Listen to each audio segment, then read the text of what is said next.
The collection is a connoisseur's delight. Christie's car specialist Rupert Banner said that much of the value of the cars lay in their immaculate condition and low mileage. It's a well-rounded collection. The majority of the cars are British sports cars. There are also 3 Italian cars in there, the Ferraris. But all of the cars have been well maintained throughout their life. Many of them Sir Elton John bought as new, and consequently the mileages on them in general are very small. The 1993 blue Jaguar XJ220, which had only been driven 852 miles since new, ended up fetching nearly $330,000 US.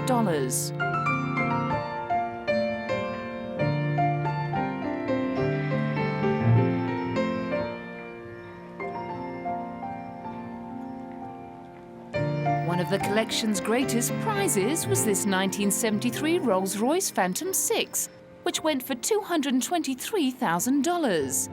Its value was greatly boosted by the $40,000 stereo system that Sir Elton had installed.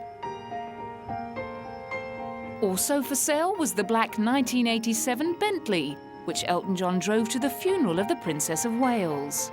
After the service, he drove it to the recording studio to cut his special tribute version of Candle in the Wind.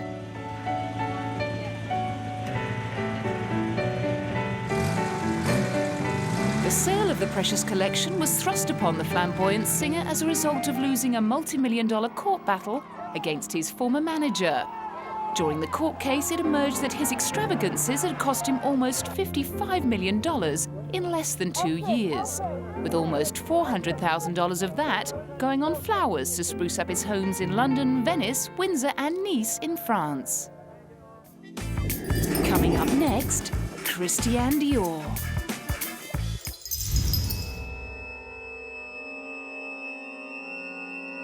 In post-World War II fashion, only one name stood out on the global stage. Hailed as the most influential fashion designer of the late 1940s and 50s, he dominated the catwalk with his voluptuous new look and defined a new business model in the couture industry, establishing a global brand across a wide range of products. Christian Dior was born in a lively seaside town in Normandy in 1905, the son of a wealthy fertilizer manufacturer. But he had to wait until the 1940s to enjoy the sweet smell of his own success. After spending much of the war dressing the wives of Nazi officers and French collaborators, he struck a deal with a struggling clothing company to launch a luxurious new look with a sumptuous silhouette and billowing skirts.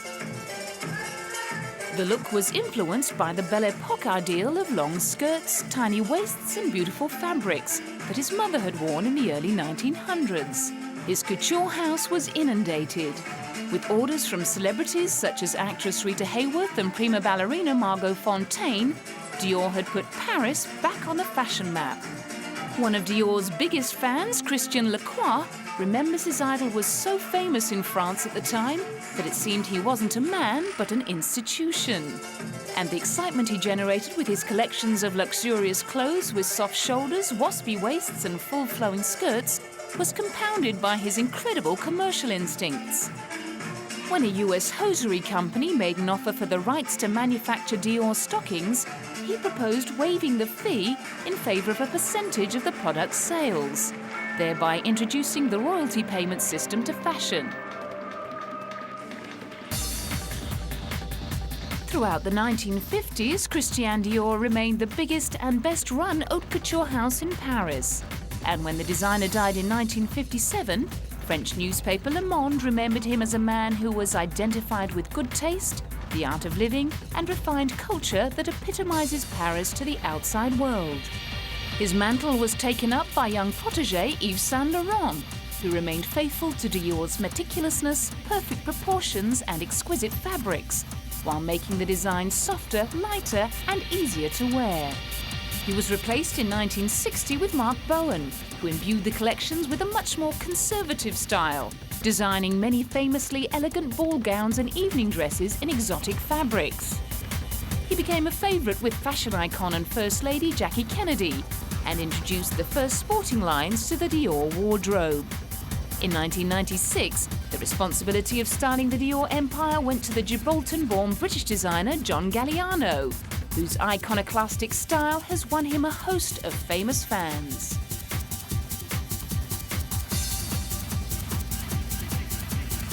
Film star Rachel Weisz was one of the celebrity guests at the unveiling of Galliano's recent collection. I think that with Galliano at the helm, it has this kind of like funkiness as well, so it's a great kind of cocktail of old and new. Sharon Stone was also there. And what does it feel like to be the new face of Dior? Very exciting. It's very nice. Congratulations. Thank you. As eager to pay tribute to tradition as he is to break the rules, Galliano's collection was inspired by illustrations of Dior's work by famous artists. The thesis of the show laid the basis for an eclectic collection of smart, chic street clothes in flesh-tone fabric overlaid in lace. The opening number featuring slinky silk dresses with a sheath of lace over the bodices.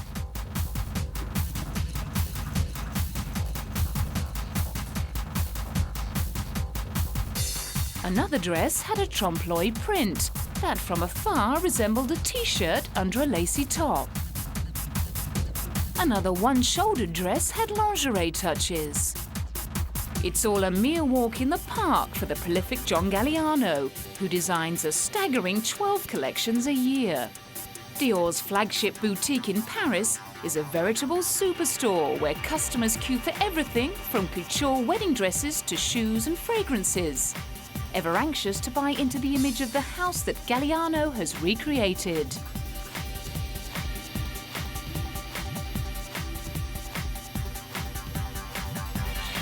So we're here after the Dior show this evening. What did you think? I thought it was amazing.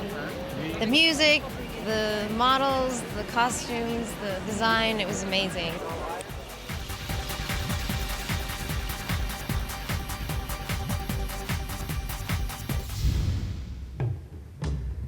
Nestled amid the sand dunes of the United Arab Emirates lies one of the world's most luxurious resorts. But this one practices tourism with a conscience.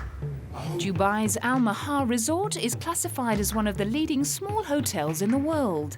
But its real claim to fame is that it's the only desert conservation sanctuary in this arid Gulf region. Furnishings are a blend between modern comfort and authentic Arab antiques. Four-poster beds and overstuffed chaise lounges jostle for space with brass-studded chests beneath the canvas canopy that looks like a tent.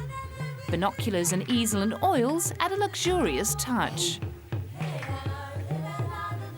The resort is designed to reflect a Bedouin camp, albeit a very plush one. Rooms go for $1,200 a night, all-inclusive in the high season. Al Mahar caters to a maximum of 66 visitors, and each of the 30 chalets has its own plunge pool and private garden. Although the vast and barren desert might conjure images of hardship, life is very comfortable at Al Mahar, a $16.34 million project owned by Gulf heavyweight Emirates Group.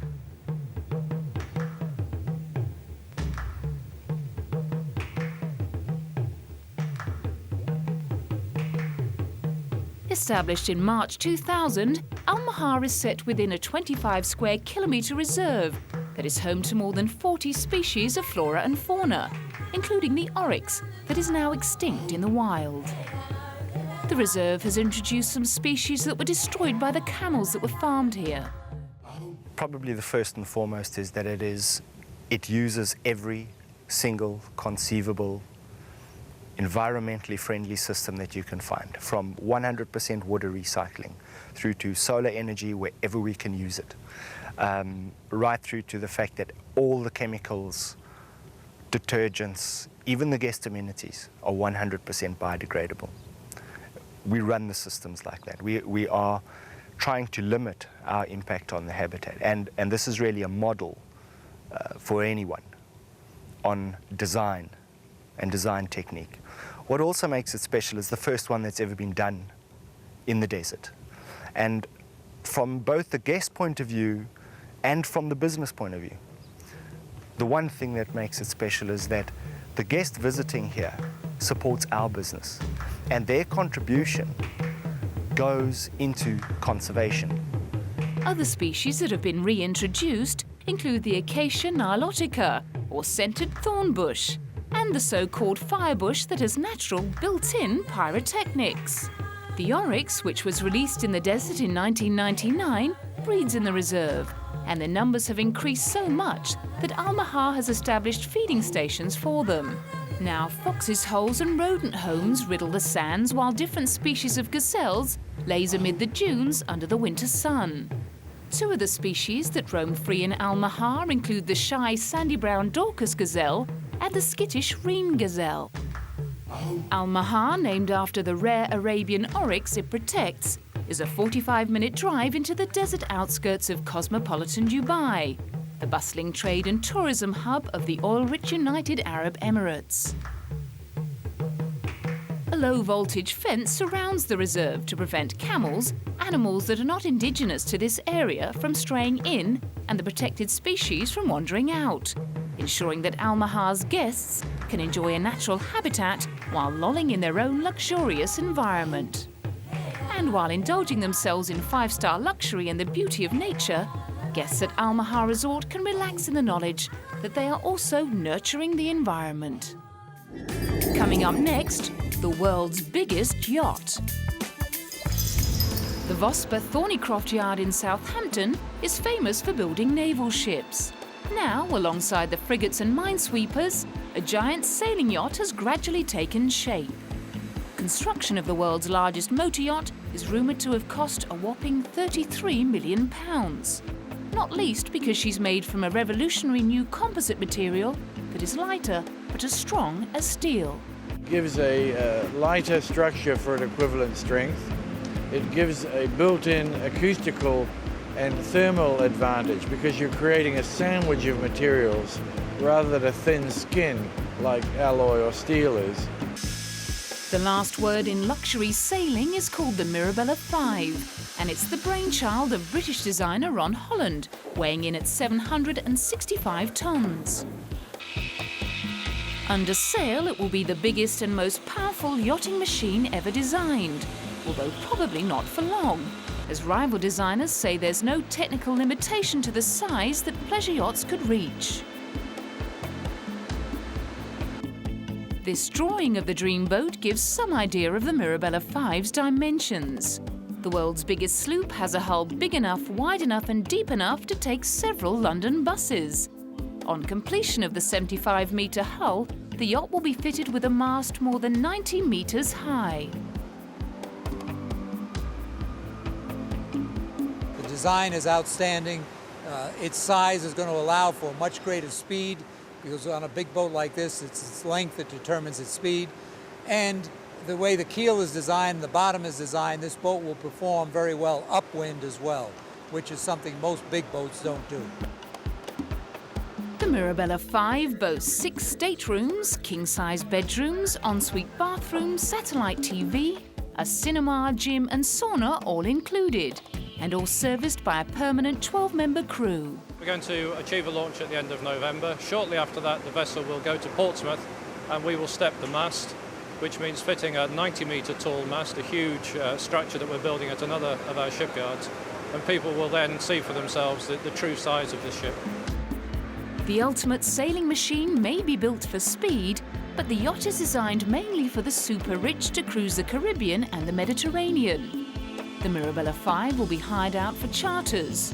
Not surprisingly, when it comes to hiring out a vessel with sailing and rigging proportions never before considered, a working jib of nearly 9,000 feet and a staysail of nearly 3,500 feet, only those with the deepest of pockets need apply. But owner Joe Vittoria is confident of finding plenty of recession-proof billionaires willing and able to find the charter fee of $250,000 a week. There are 490-odd billionaires in dollars in the world, and I only need 20 of them to get my 20 weeks charter. Many of them will even charter it for more than 1 week.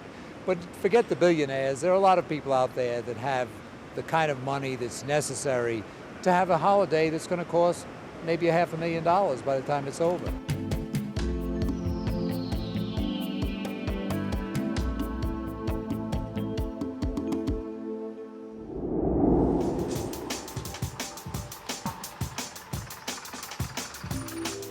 If the real thing is a little rich for your blood, how about a 2.75-metre-long replica of the Titanic, made entirely from the finest Belgian chocolate?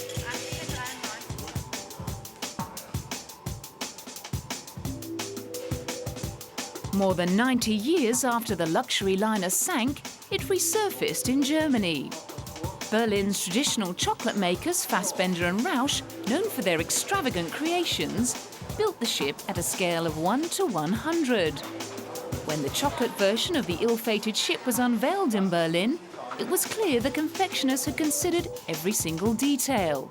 The anchor, the chimneys, and every single one of the ship's portholes.